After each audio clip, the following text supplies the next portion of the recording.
before this on the rhetoric of the West, and he singled out the words of Liz Truss. Typical behaviour from a class bully, it's always somebody else's fault. But do you believe he would actually press the button? The government has welcomed Ukrainians fleeing the conflict, but only those with relatives who are British nationals will be allowed in. Is Boris right to put conditions on this, or should all be welcome? And of course, the ruble has crashed, sending Russian interest rates sky high, and countries around the world are placing sanctions on Russia. But will these work? And looking into Ofcom, do you think that they should ban Putin's propaganda machine, RT, a state-owned TV channel broadcast here in the UK? But first, here's the news with Miranda Shunker.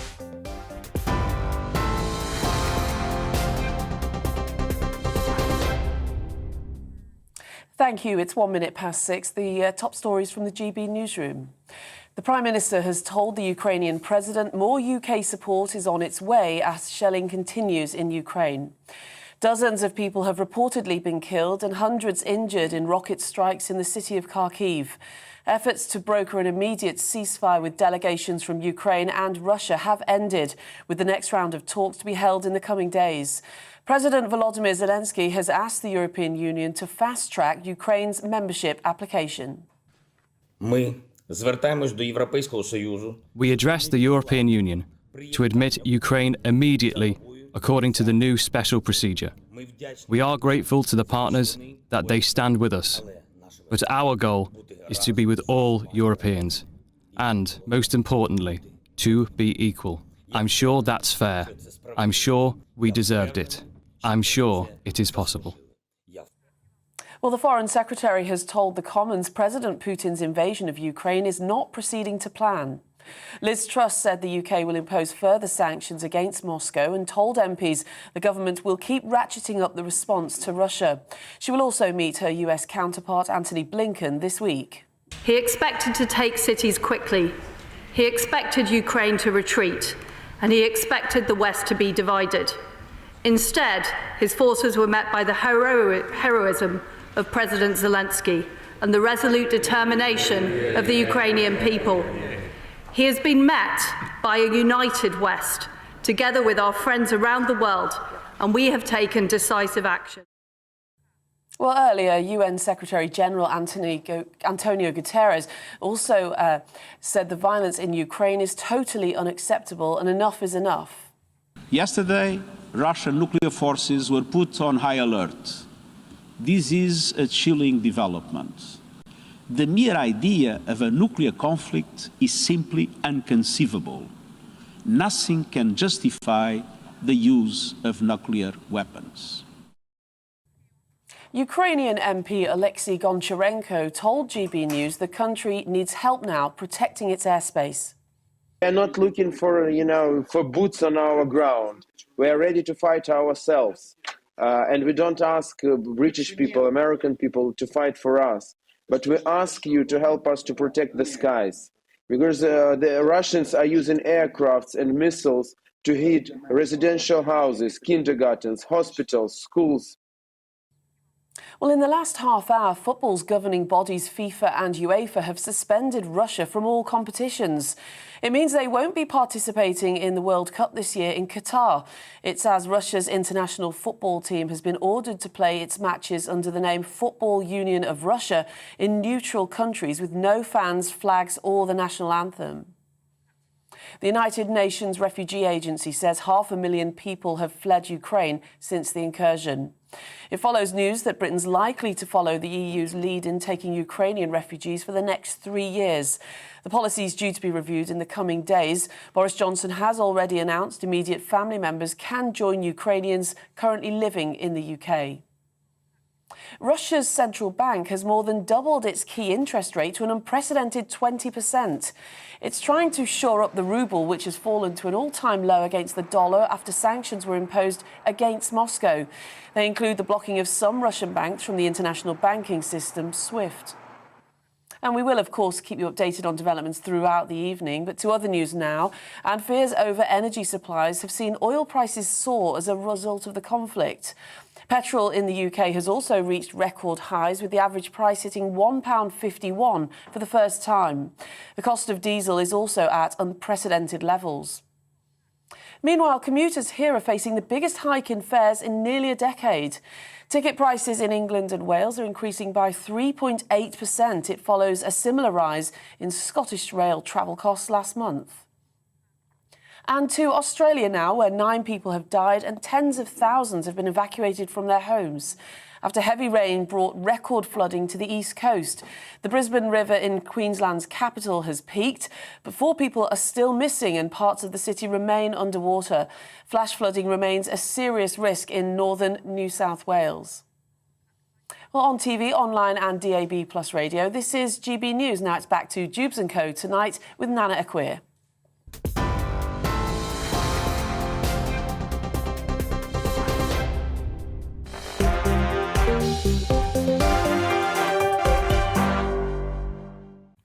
So good evening. If you've just tuned in, welcome on board. I know I'm not Michelle. No, I'm a lot darker. I'm Nana Akweer. I'm looking after a show Monday through till Thursday, and it's just fast approaching 7 minutes after 6 o'clock.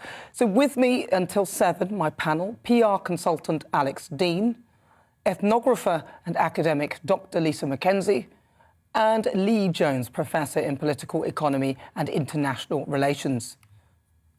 Right, so and I also want to know your thoughts, so please get in touch with me throughout the show. It's gbviews@gbnews.uk, or why not via Twitter @GBNews.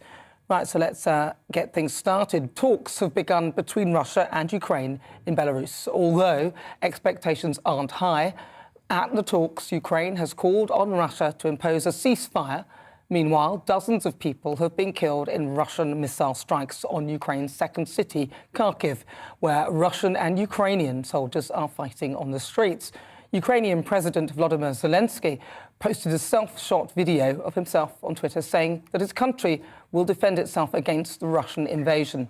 The United Nations says more than 500,000 refugees have now fled Ukraine for neighbouring countries, and in the last half hour, football's governing bodies, FIFA and UEFA, have suspended Russia from all competitions. Our political editor, Darren McCaffrey, is here. Darren, I want to talk to you first about the latest. What's the sort of update? Because I know the government have been talking, but what are they saying? Well, first of all, internationally, when it comes to what's happening in Ukraine, as you said, there's been quite heavy shelling in Kharkiv today, the second largest city in Ukraine, from Russian. The civilian death toll could be high, given that some of those shells seem to have landed in residential areas at Nana. Aside from that, also this evening, there were reports again of bombings and of weaponry essentially hitting the capital, Kyiv, as well. People on the ground there saying that they've heard some large explosions in the last hour or so. Add to that, then, the diplomatic talks that have been taking place, as you say, on the Belarus-Ukraine border today between Ukrainian and Russian officials. There's no sense that any significant progress has been made there. Both delegations have now returned back to their respective capitals. I think it was always kind of probably wildly optimistic that significant progress would be made, not least of all because, of course, that military action by Russia and Ukraine continues, though both sides are suggesting that talks could pick up in the near future. Also diplomatically today, Emmanuel Macron, the French president, spoke with the Russian president, Vladimir Putin, for 90 minutes. Of course, unsurprisingly, the French president called on Russia to draw down its forces to get out of Ukraine. Again, little sense that Vladimir Putin is moving on that, but is insistent that they should keep dialogue open. So at the moment, it looks like Russia is piling on the pressure militarily and diplomatically not really engaging. And a fear, and you hear this in all European capitals and in Washington too, is that if this war is not progressing as well as Vladimir Putin had hoped, and that seems to be the suggestion from Western security sources, is that the fear is he will start to take greater military action in Ukraine to try and get his way. And that, of course, would be at a terrible cost to civilian life. Well, Darren, thank you very much for that update. So let's have a chat with my panel and see what they think. I'm going to start with you. Alex, I mean, this is very worrying. this whole time? And what's going through your mind? Are your thoughts on that? Oh, my first instinct is how impressed I am, and to the extent to which we're entitled to be, how proud I am of what the Ukrainians have done. They have defended themselves with great vigour and with honour, and I think Vladimir Putin would have thought he was going to have made much more inroad now in land control, and I think he thought he would have had absolute air control by now, and he has neither. I mean, the Ukrainians are fighting with inadequate resources, in part because people have refused to supply them in the way that they should have done. Britain and America and Eastern European nations have been supplying Ukraine for months, whilst many other countries have refused to do so. But I think that we should, now is the time, and I think their President Zelenskyy is right, this next 48-hour period is right. We must be doing all we can to help them, and that includes upping the amount of material and support that we give them. Do you think we've done enough so far? I mean, you said that we've been helping for months. Do you think that's enough? Well, we are where we are. I wish the Germans had A, allowed exports, B, allowed the transmission of material via their airspace rather than refusing it, and C, had allowed the direct gift of lethal weaponry to Ukrainians in the past months rather than past days. But look, we are where we are now. The question of whether we could have had troops on the ground is well past us. We're doing all we can now. I hope our allies will do the same. And to be fair, it looks like they now are. Dr. Lisa McKenzie? I suppose my interest in this is, I suppose I've been thinking a lot about the oligarchs and how we got to this point. So I think over the last week, I've been thinking a lot about, how did UK and Europe allow this situation to happen? And I think one of the things that's come to light is the amount of money that's been used to influence many different political parties all over Europe and politicians, but also, things like our housing market in the UK, the way that's been driven by Russian money. So I'm hoping that what happens here is we learn lessons from what has happened, and we start to think about, how, we're not allowing this to happen again. Lisa, to have some ethics. Vladimir Putin didn't invade Ukraine because of the British housing market. No, I'm not saying that. I'm talking from, I'm a sociologist and I'm talking from a social point of view. You've just talked about the military. I don't really know anything about that. So what I'm talking about is how I understand this. Lisa, do you think we're doing enough, though? Do I think we're doing enough? I think we have acted quickly. I think Europe has acted quickly. Would I want British boots on the ground? No, I wouldn't. So do I think we're doing enough? I think with the sanctions, the admitting that we've set up some of these problems, I think that's a good start, actually. Lee Jones. Well, I think anybody that says we should be doing more needs to be absolutely clear exactly what they mean. I mean, there are people out on the streets protesting and so on, saying something must be done. We've done about as much as we can up to this point on the sanctions side, inflicting harm on the Russian economy without actively sabotaging our own economy. We go any further if we were to sanction their energy exports. We would be plunging our own economies into deep recession and crisis and massively exacerbating the cost of living crisis arising from the COVID lockdowns. If we went further with SWIFT, it would also damage Western businesses that deal with Russia. Russia is not a minor economy. It's very difficult to sanction it without also damaging ourselves. And as for people wanting a more military involvement, we have to take a step back here and think this is actually an extremely dangerous moment in the history of Europe, that we potentially have two parties consisting of nuclear powers confronting each other over Ukraine. This is not a situation where you should want to pour oil on the fire. We have to find an off-ramp from this crisis, and the only way forward is a negotiated solution. But if you sort of, obviously you are following the news, and you'd have heard that he's sort of slightly saying that Liz Truss her words were the sort of thing that pushed... That's just ridiculous, isn't it? Liz Truss didn't make Vladimir Putin put his nuclear forces on high alert. And if you can manage to unite the Tories and the Scots Nats, as Putin did in that, where even Nicola Sturgeon said, this is ridiculous. Plainly, it's not to do with Liz Truss that you've put your nuclear forces on high alert. I thought that was for the birds. But my concern with what Lee was just saying is this. I of course, course, agree with you that a negotiated peace is the desired settlement and outcome, but it's not the only one. No, it's the one that you and I want. No, the Ukrainians only being possible defeated is another potential outcome, and that's what we must try to stop. Are you not concerned about that wider region? Are you not concerned about, China's role in this? Of course I am. But the consequences that may come from that? What I was seeking to point out is that unless we help the Ukrainians, the chance of them being defeated in the medium term is very high. So it's easy to say, the only outcome's a negotiated solution, but not if Putin's willing to use all the lethality available what do you think? He can defeat them. What do you think then? Do you think that Europe should put boots on the ground? Well, I think the time for that has passed. In the past, I did say I thought that even a small contingent of British soldiers would give Putin pause in a way that a large contingent of Ukrainian soldiers would not. But I accept that time has gone. But the use of anti-air material that we are gifting to the Ukrainians, the use of, and the Americans have just voted through another huge, significant amount of material support to the Ukrainians. More of that. And I think Leah disagrees. I think your position is that we shouldn't be helping them militarily. Lee, what are your thoughts? Do you think we should be helping? We're in a very, very dangerous situation where if we do not actively promote a negotiated solution, the medium to long-term future for Ukraine is incredibly grim. There is a real possibility here that Ukraine descends into a proxy war between NATO and Russia. And may I finish a sentence? Of course. There's a real danger here that the Ukrainian people, we are willing to fight, but apparently only fight to the last Ukrainian.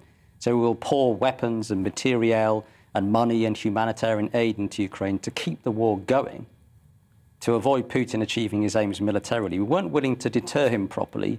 We weren't willing to address his security concerns. So we've just provoked him relentlessly. And now we're willing to keep the war going, forever? And produce another Syria-style proxy war. Some people might be disastrous for the Ukrainian people. Some people might say, though, that perhaps you should, in a way, there's a view to let Putin win, and then we can. And obviously, the Ukrainian people don't want that. But what is the alternative? By the looks of it, seems that he might roller coaster and keep steamrolling until he gets what he wants. It really, partly it turns on what we think Putin's objectives are.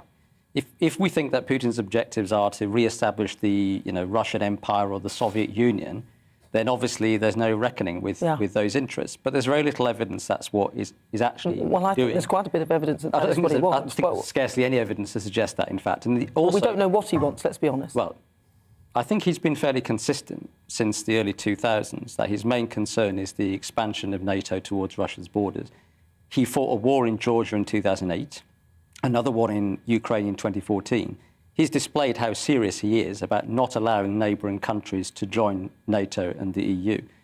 That, to me, is a very clear sign of his intentions. As for his capabilities, he doesn't have military capabilities to even take and hold Ukraine. He can take and hold the eastern provinces of Ukraine. The idea that he can hold Ukraine indefinitely against likely guerrilla resistance, I think, is for the birds. The idea that he can advance any further into Eastern Europe, he just doesn't have the capabilities. Oh, I don't know about that. I think the Russian army are one of the highest equipped. They've got loads of troops. They've got the biggest nuclear arsenal that there is in the world. So I think... No, the Americans do, but the Russians are second.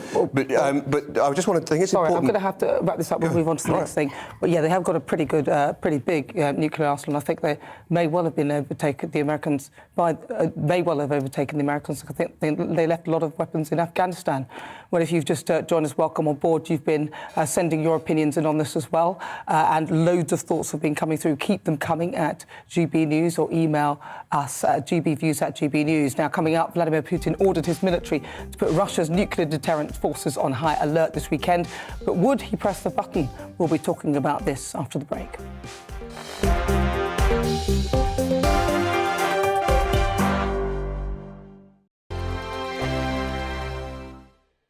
GB News is the UK's home of discussion and debate from all perspectives. To stay up to date on the latest stories, make sure that you subscribe to the GB News channel right here on YouTube. You can watch us live 24/7 across the whole world. You can also check out exclusive content and catch up on previous episodes of your favourite shows. Every day, we ask the questions that you'd ask, so why not add your voice to the conversation in the comments section? Don't forget to subscribe. We are GB News, Britain's news channel. Every night at 11 on GB News, we bring you the next day's stories the day before. It's basically like time travel. If it's a big story, we'll cover it, guaranteed. But we'll also have some fun along the way. Big opinions, big laughs. Sometimes big hair. This is Headliners, the paper review show that won't send you to sleep like the others will. 11 p.m, 7 nights a week. Join us.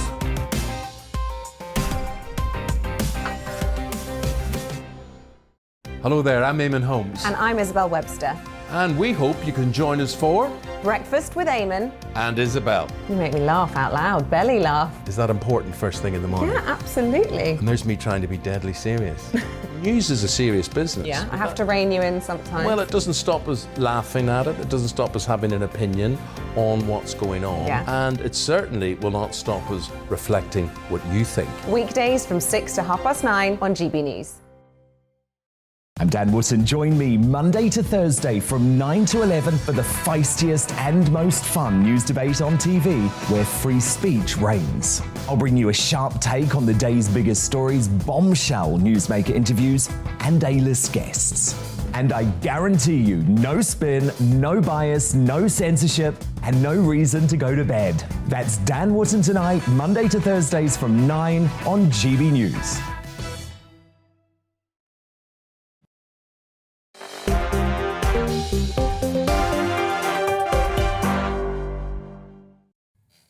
Welcome back to Dewbs & Co. I'm Nana Akwe in for Michelle, and I can confirm I was absolutely right about that it is Russia who have the hugest and biggest nuclear arsenal in the world. So In there. sheer numerical terms, you're Well, absolutely yes, right. so there, Alex. You're Which is not really actually we something can to talk, be we can talk about readiness, force readiness, and their ability to deploy them in a suitable way. But yes, you're right. You were right and I was wrong. That's right. Thank you very much. So at the weekend, Vladimir Putin ordered his military to put Russia's nuclear deterrence forces on high alert this weekend, and it was greeted with horror internationally, while today the chief spokesman for Russia, the Russian president, and Putin's nuclear order was due to aggressive statements by NATO countries and economic sanctions placed on Russia. And he singled out British Foreign Secretary Liz Truss, but it's not clear which of her specific comments the Kremlin is referring to. But what I want to know is, should we take Putin's threats seriously? Well, joining me now is Honorary Senior Research Fellow at Imperial College London, Malcolm Grimston. Malcolm, thank you very much for joining me. So, first of all, do you think we should be taking his threats seriously? I think everything's in the air at the moment, and I think any threats to Mr. Putin, we should absolutely be taking seriously. That's very different from saying that we can be sure that he would go through with these threats. But where we are at the moment, I think all of us need to stay alert on all fronts. Now, this is obviously a worrying time. So I'm just wondering, in terms of the capability of Russia and their nuclear weapons, we've lost him. We've lost him. OK, well, I'm going to ask my panel then, and I'm going to start with you, Lisa. Do you think we should take Putin seriously? I think a week ago I would have said no. I think this week I would say yes. I do agree that you do. You know, if a nation state that has nuclear weapons start threatening to use those weapons, I think you have to take it seriously. And I think it wouldn't do any of us any harm to think about what might happen with nuclear weapons. You know, it's been a long time, I think, since probably any nation has started to really think that this could possibly happen. You know, I remember growing up in the 80s with Protect and Survive. You know, they told us to hide under the table or put the door against the wall. And I remember being absolutely terrified of nuclear war. So I don't think it would harm any of us to actually be prepared. To think, yeah, just to be prepared. No, not prepared. No, not prepared. In our minds. Not prepared that it's going to happen, but to understand that these things are still around us and still there. Right. Well, let's get back to Martin. I think he's back now. Oh, brilliant. I'm glad you're back. Right. So we're going to ask you, Malcolm, what is the extent then of Russia's nuclear arsenal? Well, there's a distinction to be made between what are so-called battlefield nuclear weapons and the so-called ballistic missiles, the intercontinental issues. It's not as clear a distinction as it might sound, but the theory is that a country could use nuclear weapons within a battlefield for specific military reasons. We should bear in mind, for example, that the firebombing of Tokyo towards the end of the Second World War had much more firepower in it than the atom bombs that were actually dropped at that time. So you can do an awful lot of damage with conventional weapons. The real question, though, is that pretty much all of the gaming that's ever been done about this doesn't have it stopping as a battlefield. It becomes intercontinental very, very quickly. And that's where the concern is. So in principle, and it would be a horrendous thing, but it might just be possible to imagine that if Mr. Putin decides that he just wants to lay Ukraine to waste, and he's given up on regarding it as an asset and starts to regard it as something that he just wants to destroy as a kind of cordon sanitaire between him and Western Europe, then battlefield nuclear weapons may be coming into his head. But it's impossible to believe that that wouldn't result in a nuclear response in his own country. And what we don't know is just how far has he gone? Is he somebody who would actually contemplate destroying his own country in the way this? I can't help feeling that if Hitler had had nuclear weapons as he was committing suicide, I wonder what he would have done. Well, NATO, as you mentioned, but they've responded to Putin's threat. Has this inflamed the situation? Well, I mean, I don't know what putting nuclear forces on alert actually means. It would be very, very strange if it wasn't in the minds of all the countries involved that there are nuclear powers here. There is Putin on the one side, and there are NATO countries on the other side. And so I would have kind of thought, as a cold reading, that everybody would be alert around the nuclear issue at this stage. From that point of view, his public statement of it doesn't actually bring things terribly far forward. It sounds, therefore, as if it's the statement itself was there for public relations reasons. Now, I don't know who he's talking to. I don't know if he's talking to his own people. I don't know if he's talking to the Ukrainians. I don't know if he's talking to the rest of us. And this is what always happens in a situation like this, that the first casualty of war is always truth. We have contradictory statements from everybody involved and no real reason at the moment to know who's telling the truth. I don't very much doubt whether even Mr. Putin knows what he would do in these circumstances. Well, Malcolm, thank you very much for your thoughts. That's Malcolm Grimston. Thank you, Grimston. Thank you very much for talking to us with regard to that. Well, let's throw it out to the panel and see what their thoughts are. So what's your take on this then, Lee? Well, I mean, it scarcely seems credible that the Russian government would deploy nuclear weapons in response to banking sanctions. But it is a reminder of the seriousness of the situation that we find ourselves in, where we are in a standoff between nuclear-armed powers. And all of our diplomatic and strategic approaches over the last 30 years should have been designed to avoid that. They should be designed to avoid war, and especially to avoid confrontation between the major powers, because the wars between those powers can be so disruptive. So the fact that these things are even being mentioned now, I think just shows the failure of NATO's policy in Eastern Europe, because on the one hand, it has failed to recognise and deal with Russia's security interests. On the other hand, it has failed to deploy the overwhelming force necessary to deter Russia from seeking its objectives militarily. So this is a strategic disaster. And it is a reminder that sanctions are not an off-ramp from conflict. They can escalate conflict. We might say it's a bit ridiculous to say it's a direct response to anything Liz Truss might have personally said, but it is a response to Western sanctions that he has reached for this. Now, to me, that's also a sign of weakness on his part. He doesn't have many tools in his toolkit. Well, he's got the biggest toolkit going, actually. But you cannot use nuclear weapons to extract most of the goals that you want. The West is in a much more powerful But that situation. might be the case. That might be the case, depending on depending on what his goals are, which is, as we said, that we don't really know what they are. But he might be trying to exert his power. What do you think? Well, on the one hand, he runs the risk of retaliation at a scale and magnitude that otherwise would simply not occur if he were to use nuclear weapons. On the other hand, so that's a binary. On the other hand, part of the problem, I think, so far, one of the rare things that might unite this panel, I think part of the problem is so far we haven't listened to Putin enough. He's made his concerns in recent years pretty clear, whether it be, as the most recent biography concluded, that the end of the USSR is the biggest disaster of the 20th century. That's going some, by the way, when you think of some of the things that have happened. The greatest tragedy, I think he said, of the 20th century. Through to his desire, basically, to reconstruct bits of it, which I think is clear. Nevertheless, my point is, my concern, when you say should we be taking it seriously, my biggest concern here isn't actually whether the Russians say, right, let's go ahead and press the button in a considered way, we're going to launch a nuclear attack against our enemies. My concern is that when you have forces like this deployed this close and tensions are this high, it is innately dangerous. And the Russian scenario is part of the reason you and I are having our dispute.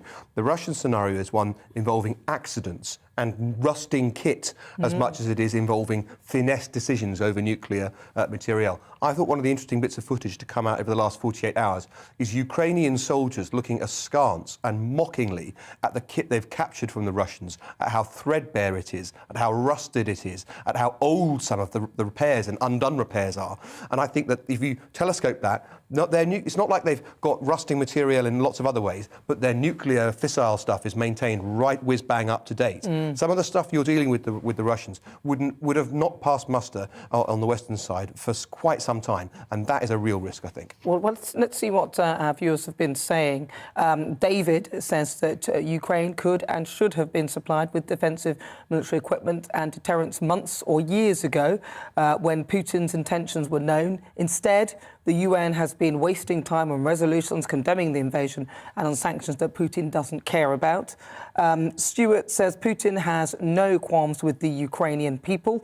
The problem is with the Ukrainian government. If Putin had wanted to flatten the country, he could have, and there would have been thousands of casualties. His actions are targeted, plain and simple. Let's see, I'll read you this one from Ian. Ian says, we need leaders like Ukraine instead of the spineless crew we have running us now. Lisa, I mean, do you think, on the strength of the things that you've heard, that as, you know, from your psychology, sort of, from your side, that he has the mindset to press that button? I mean, I don't know. I'm not going to sort of make a comment about his mindset, but his actions are definitely representative of somebody that is all in. Yeah. He's decided that he's going to go for this, and that's it. I'm surprised that he did. I mean, last week I really didn't think that it was going to come to this. But I do think there's been a lot of baiting from the other side. I think there's been lots of baiting from the UN and from the EU and from NATO. And I think a personality like that, if you bait them, you know, they're going to come out and show the muscle, and I think that's what he's doing. Yeah. But I just want to go back to what we were saying about the nuclear weapons. Again, I don't think it hurts us to realise that these things are still with us, and I think perhaps 2 generations now have not, you know, we've not had conversations about ban the bomb or what, you know, or what a nuclear war would mean and what it looks like. And so I don't think it's going to hurt us to actually start to think about what happens. I mean, it is a frightening prospect, but as you said, initially you may not have thought that somebody would be even considering doing something like this. But now, a country like Ukraine, you wouldn't even expect to be invaded in the way that it has been. Now, you've been sending in your opinions as well. We'll read more as the show progresses, but we're moving on to this because the government has said that Ukrainians fleeing the Russian invasion can come to the UK if they have relatives who are British nationals, under changes announced by ministers. Boris Johnson said that the UK would not turn our backs on Ukraine in its hour of need, but he's been criticised by opposition parties for the rules, which only covers certain relatives already living here and does not include parents and siblings.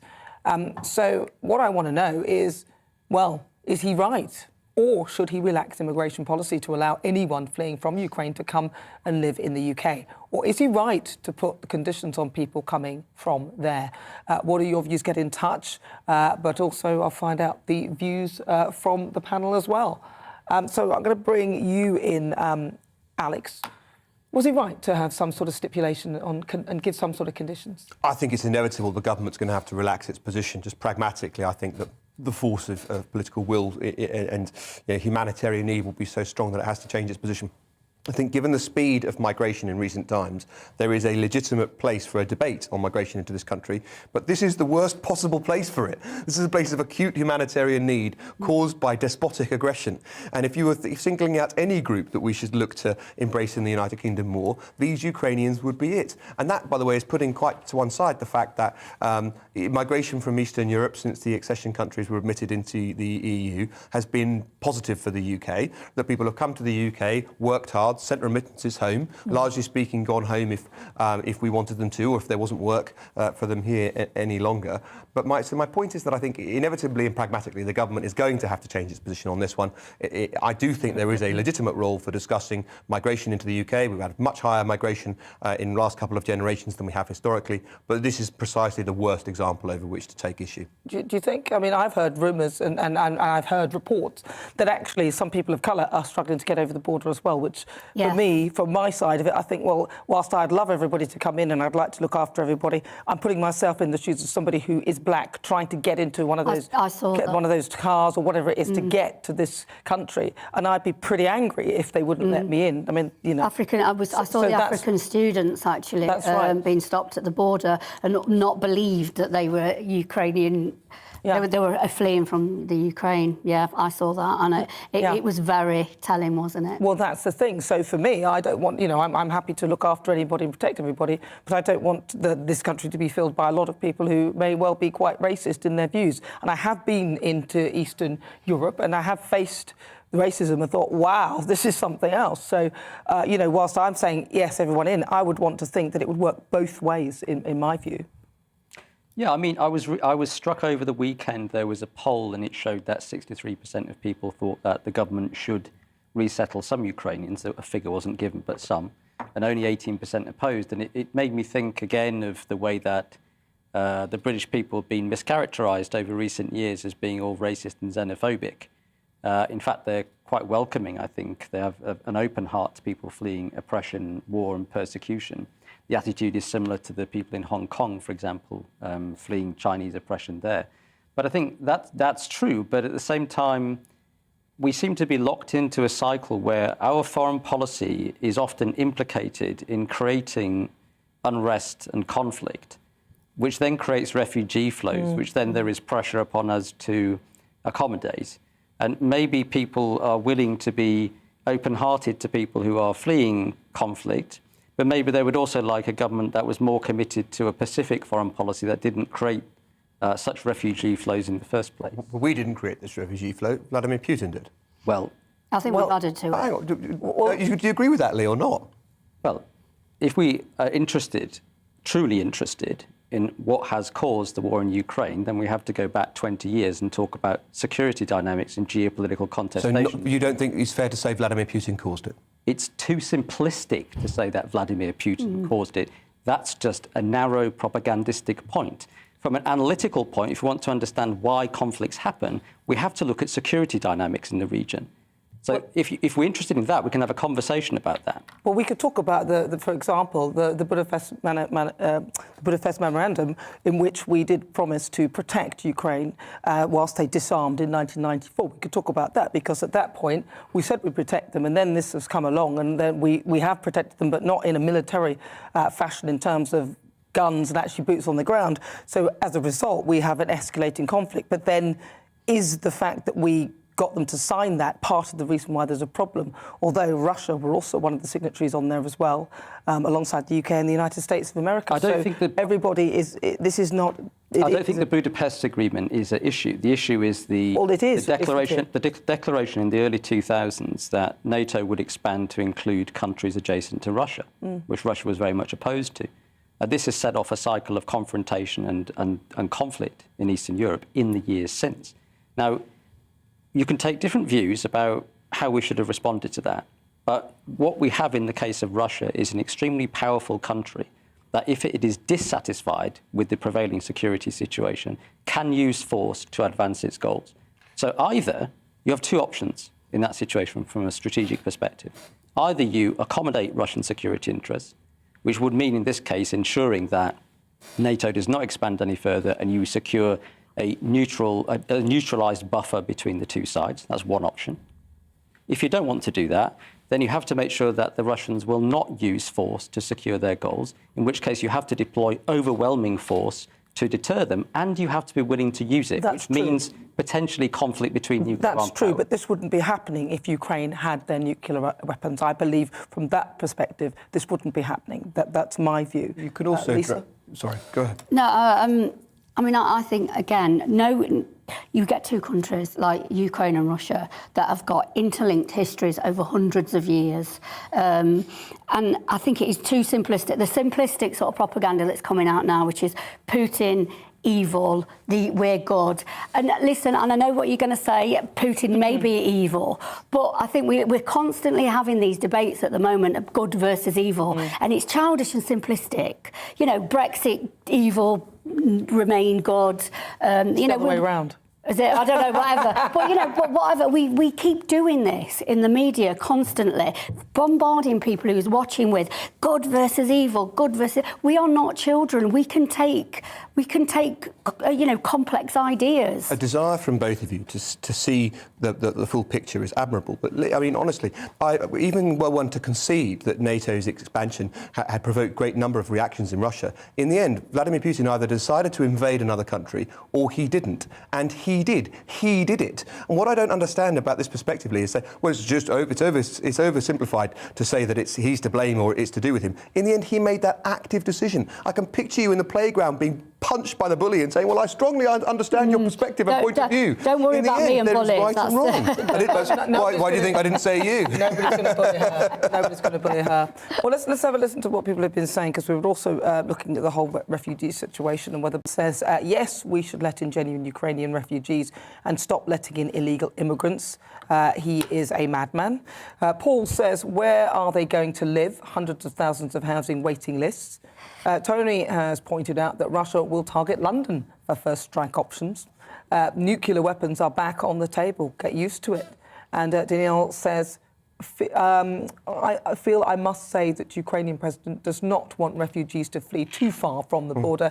He asked Boris for arms and told him not to think about taking too many refugees. His priority is to receive arms from the UK. That's true. That's what their ambassador's been saying. Well, that is. He makes a good point. Now we do have a poll up, and we asked: is Boris Johnson right to put a condition on Ukrainian refugees coming into the UK? And overwhelmingly, 72% of you say yes. 28% of you obviously say no. Keep your thoughts coming at GBNews, or why not email me, gbviews@gbnews.uk. Now, coming up... Coming up on Dan Wootton Tonight, we'll bring you the latest analysis on the war in Europe as the world comes to terms with Russia's previously unthinkable invasion of Ukraine and ponders just what on earth can be done to stop Putin. Plus, Russian-British commentator and friend of the show Konstantin Kisin explores whether a divided, distracted and weak West emboldened Moscow. And one of Britain's most outrageous stand-ups, Roy Chubby Brown, weighs in on attempts to cancel him after 6 decades of gags and the woke war on comedy.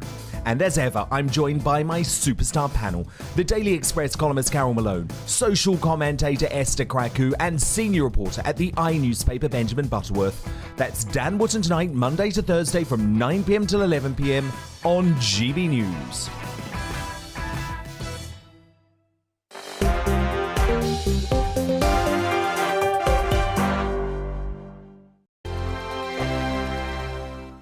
GB News is the UK's home of discussion and debate from all perspectives. To stay up to date on the latest stories, make sure that you subscribe to the GB News channel right here on YouTube. You can watch us live 24/7 across the whole world. You can also check out exclusive content and catch up on previous episodes of your favourite shows. Every day, we ask the questions that you'd ask, so why not add your voice to the conversation in the comments section? Don't forget to subscribe. We are GB News, Britain's news channel. Every night at 11 on GB News, we bring you the next day's stories the day before. Basically like time travel. If it's a big story, we'll cover it, guaranteed. But we'll also have some fun along the way. Big opinions, big laughs. Sometimes big hair. This is Headliners, the paper review show that won't send you to sleep like the others will. 11 p.m, 7 nights a week. Join us.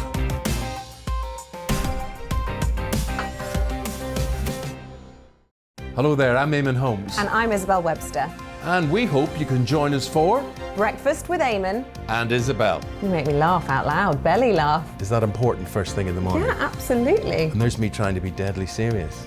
News is a serious business. Yeah, I have to rein you in sometimes. Well, it doesn't stop us laughing at it. It doesn't stop us having an opinion on what's going on. Yeah. And it certainly will not stop us reflecting what you think. Weekdays from 6 to 9:30 on GB News. I'm Dan Wootton. Join me Monday to Thursday from 9 to 11 for the feistiest and most fun news debate on TV, where free speech reigns. I'll bring you a sharp take on the day's biggest stories, bombshell newsmaker interviews, and A-list guests. And I guarantee you, no spin, no bias, no censorship, and no reason to go to bed. That's Dan Wootton Tonight, Monday to Thursdays from 9 on GB News.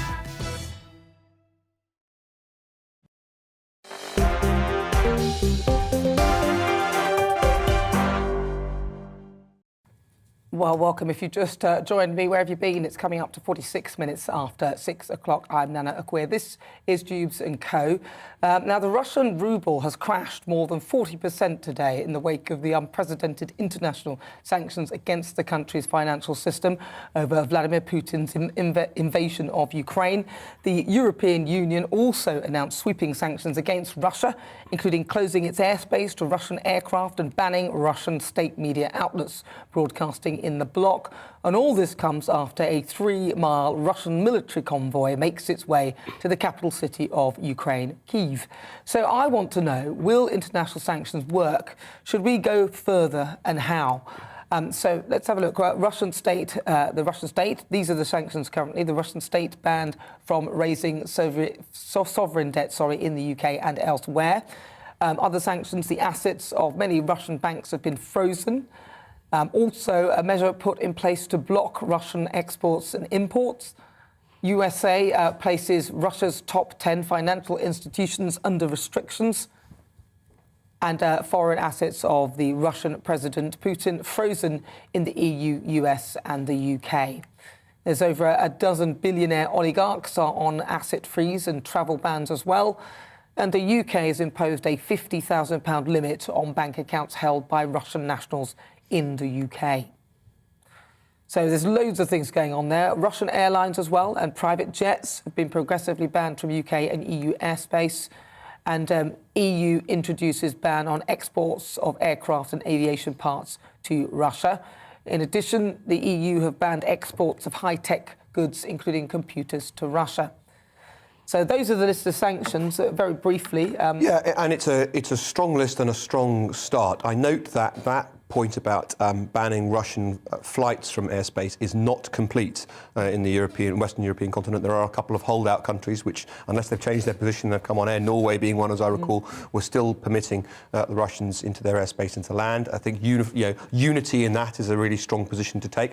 I look at that and I do think to myself, a bit hard if you were a Russian middle manager or a Russian graduate student been saving for a house, and you suddenly found that your bank account had been seized and frozen for 50k. You were probably not the target of international sanctions meant to repel Putin. I don't agree with that. I think you probably were, because you're meant to pressurise... Oh, you believe in blunt force? Well, you're pressurising them to pressurise the government. So what wouldn't you do to a Russian national in the UK? Well, I mean, look, I would say that if those sanctions are there designed to pressurise the Russian people... I'm being mischievous, but you see what I mean? But if you say it's all right to just clobber them for brute force purposes... Can I be mischievous? Go on then. Because I've got a mischievous solution to one of our problems.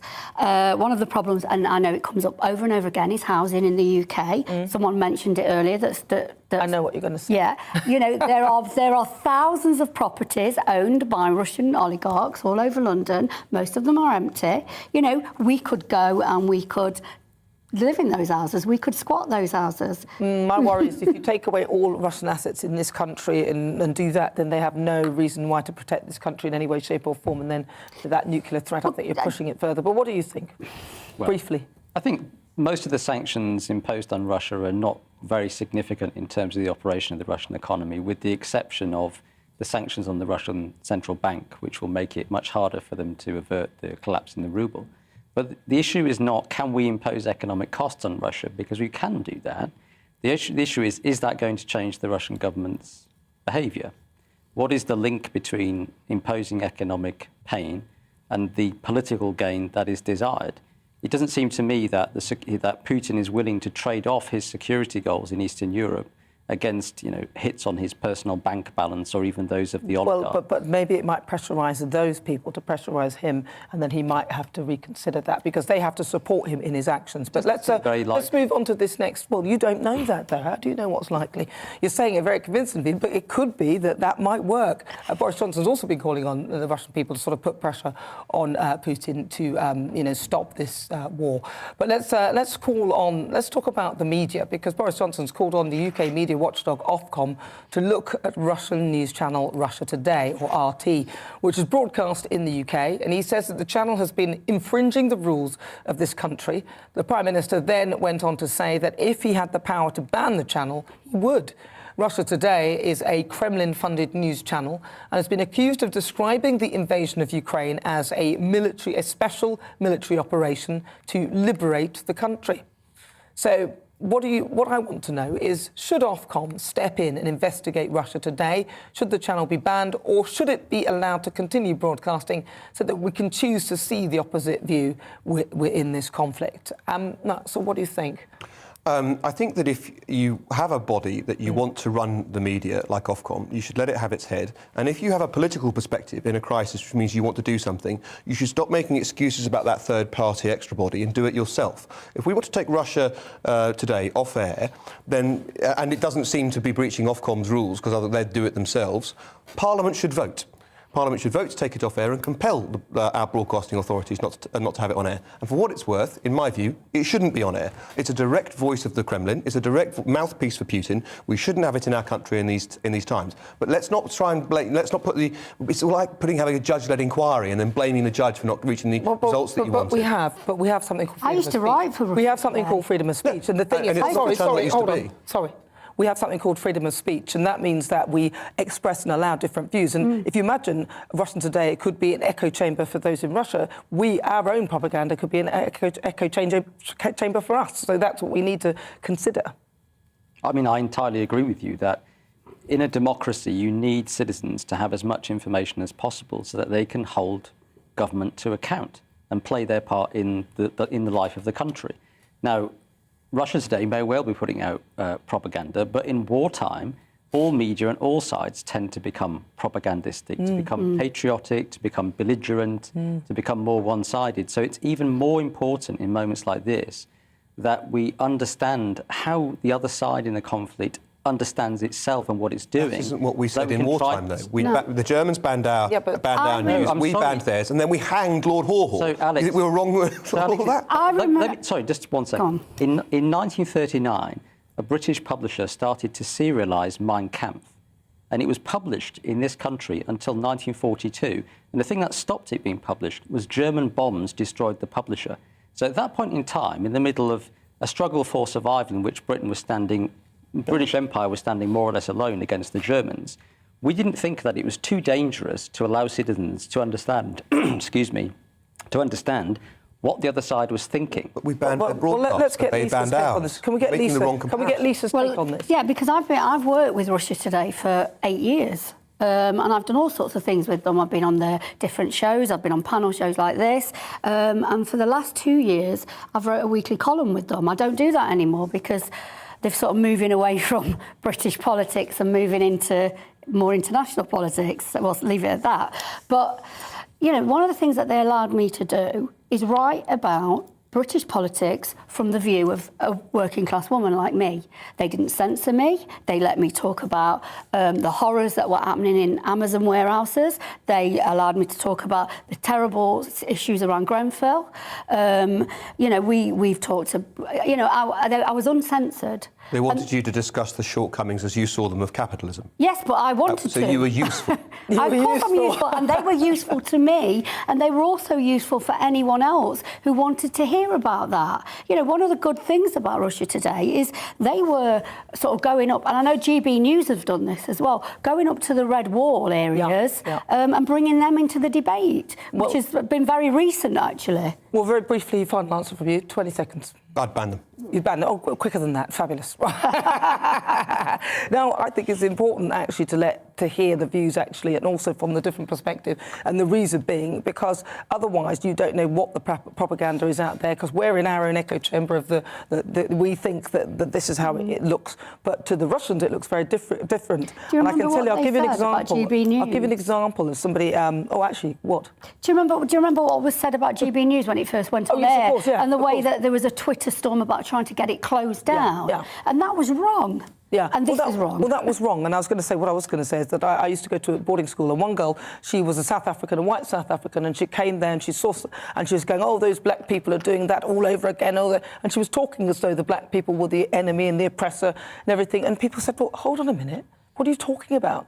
Because where she had been, what she had seen was that black people were bad and they were doing all the wrong things. And it turns out that obviously apartheid, which she hadn't fully understood the impact that it was having. But of course, I mean, you know, that is the freedom that we have to understand and express other views and understand those views as well. You've been sending in your opinions too. Let's see, what have we got on there? Let's see. In terms of nuclear, Carol says, of course, Putin could press the button. He's been humiliated on the world stage. Remember that he said that he wouldn't invade Ukraine, but he did. Chris said Putin will launch nukes if nothing to do with strategy. He's no longer a rational actor. Well, listen, thank you so much for your thoughts. It's been a pleasure. And thank you very much to my panel. It's been a pleasure to be with them. I'll be back tomorrow at the same time. Up next, it is Nigel Farage. All of that coming up right here, right now. Have a good evening. Hello again, I'm Aidan McGibbon. The rain many places saw during Monday clears overnight. Frosty in the north then, but sunny on Tuesday, before it turns milder, cloudier and damp once again from the south. The weather front that's brought the rain is clearing to the southeast as we go into Monday evening and overnight. But it stalls, and that means for parts of East Anglia, the southeast, it stays generally cloudy and damp throughout much of the night. The rain turning lighter, more patchy as the night wears on, however. With the cloud cover in the southeast, it's mild, 7 or 8 Celsius by dawn on Tuesday. But with clearer skies, lighter winds elsewhere, well, fairly widespread frost for the northern half of the UK, certainly, and in some sheltered spots, -2 to -4 Celsius. Still a few blustery showers for the far north and west of Scotland. They do tend to ease through the day on Tuesday. And that means that for many parts of the UK, it's dry and it's bright. The best of the sunshine will be for Scotland, Northern Ireland and Northern England. Increasingly cloudy further south and increasingly damp, particularly for parts of the M4 southwards. Not feeling very pleasant where there's rain and drizzle by the afternoon, of course, but a fine day for much of the northern 2/3 of the UK, I expect. Now, the cloud and the light rain in the south tends to make some progress north during Wednesday early hours, and for much of England, Wales, Northern Ireland, that means a frost-free start to Wednesday, 7 or 8 Celsius. But for Scotland, we keep the clear skies and a widespread frost to begin things Wednesday morning. Lighter winds at first here, but the wind picks up, and that wind will help to push the cloud and rain in the south into parts of southern and central Scotland through the day. With the increased breeze, the increased cloud,